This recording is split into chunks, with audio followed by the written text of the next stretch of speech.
Om Sairam साईदेवा channel रे आपण मानक स्वागत करुछि। मु आशा करुछि जे साई बाबा कृपारू आपण माने समस्ते भलरे थिबे आउ सुस्थ थिबे।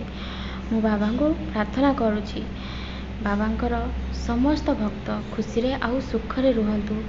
बाबा समस्त को आशीर्वाद करंतु, समस्ते भलरे रुहंतु। मु आज नहीं आसी आपण मानक पई भक्तों प्रश्न साई बाबांकर उत्तर।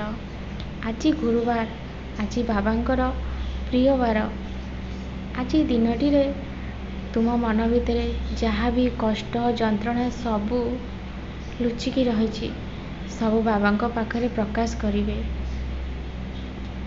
बाबा निश्चय आपण मानकर दुख दूर करिवे।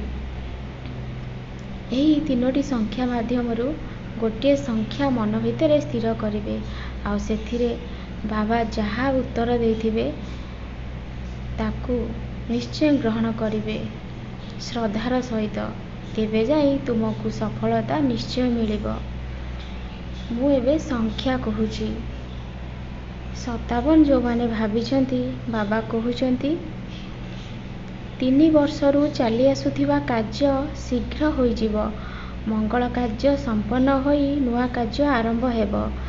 यात्रार इच्छा रही सफलता मिलिबो। श्रावण मासरे अधिक लाभ हेबो।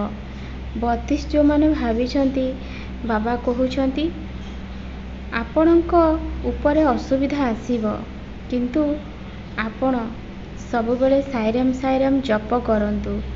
सबु दुख कष्ट बाबा दूर करिदेबे आउ गाँ पाखरे रहिबार अवसर जुटिबो। 35 जो माने मन भितर भाबिचंती बाबा कहउचंती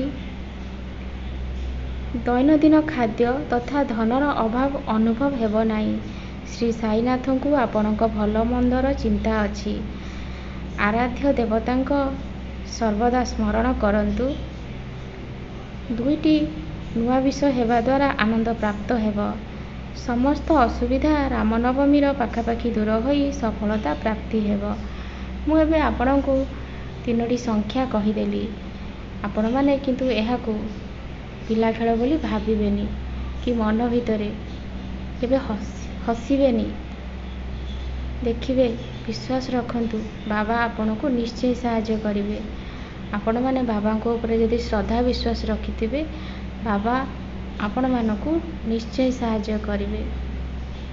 प्रश्न उत्तर बही माध्यम रे मोर बहुत किछि समस्यार समाधान बाबा करिसंती। सेथिलागी मु चाहूची एही प्रश्न उत्तर माध्यम रे बाबा समस्तंक मनस्कामना पूर्ण करंतु। जो माने बाबा को ऊपर दृढ़ विश्वास रखिचंती श्रद्धा रखिचंती बाबा सेमानको निश्चय आशीर्वाद करिवे। ओम श्री साई नाथाय नमः। ओम श्री साई नाथाय नमः। ओम श्री साई नाथाय नमः। ओम श्री साई नाथाय नमः। ओम श्री साई नाथाय नमः। ओम श्री साई नाथाय नमः। ओम श्री साई नाथाय नमः। ओम श्री साई नाथाय नमः। ओम श्री साई नाथाय